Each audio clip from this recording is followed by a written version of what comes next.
Olá, boa tarde. Nós estamos então iniciando hoje esta série de mensagens que vai percorrer durante toda esta semana. Até o próximo domingo, nós vamos estar falando um pouco sobre os últimos dias de Jesus no seu ministério terreno. O que aconteceu na última semana de Jesus na terra, ou no seu ministério terreno. E tudo começou no dia de ontem, num domingo. Um domingo em que Jesus entra em Jerusalém, montado em um jumentinho, como havia profetizado há muitos anos antes o profeta Zacarias.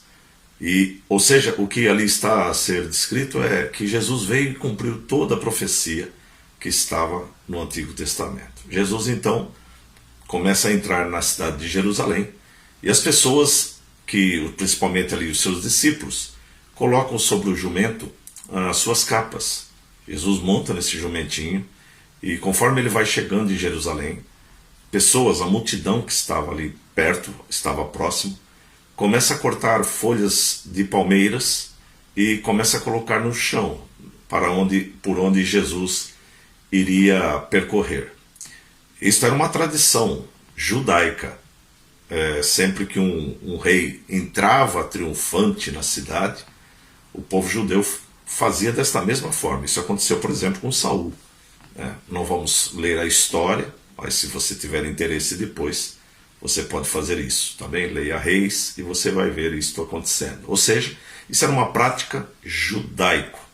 Nós, como cristãos, não temos essa prática, não fazemos essa prática, porque isso é cultural, é algo da cultura daquele povo, ou era daquele povo. Então Jesus entra na cidade e essa multidão que está ali começa a gritar: Hosana, o que vem em nome do Senhor. Hosana quer dizer aquele que nos salva.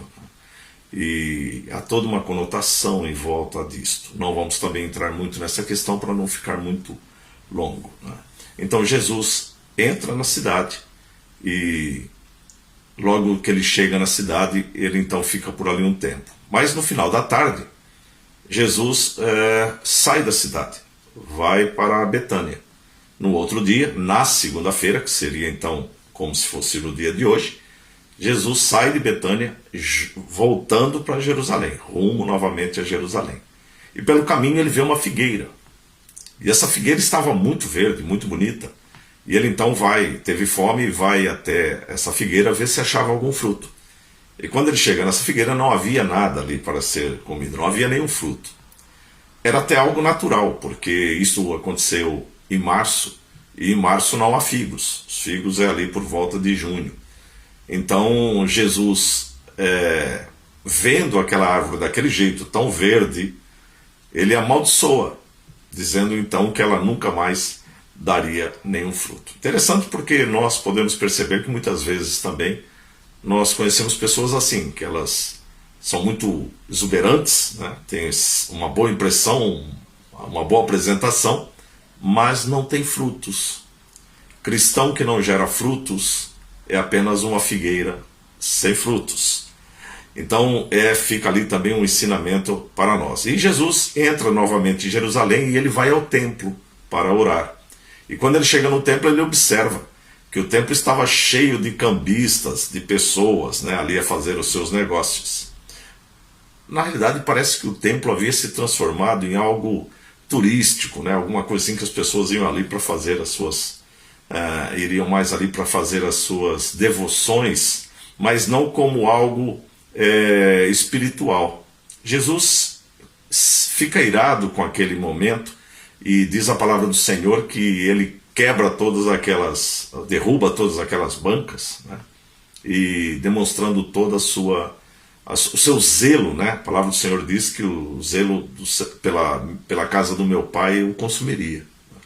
Então ele agindo dessa forma, inclusive diz que ele pega ali umas cordas e tece um tipo de um chicote e começa a expulsar todo mundo de dentro do templo. Isso faz com que as pessoas, principalmente essas pessoas que viviam do lucro disso, fiquem mais iradas com Jesus e realmente enchem o seu coração de ira ao ponto de querer realmente que ele morresse, porque assim deixava de ter alguém que estivesse atrapalhando nos seus negócios. Foi assim o dia da segunda-feira de Jesus. Amanhã nós vamos continuar falando mais um pouco sobre esses dias. Que Deus possa abençoá-lo e que Deus possa também colocar no seu coração um zelo pela palavra do Senhor, para que você possa compreender que nós não devemos ser somente espiritualizados, mas devemos ter uma vida espiritual. Que Deus abençoe em nome de Jesus.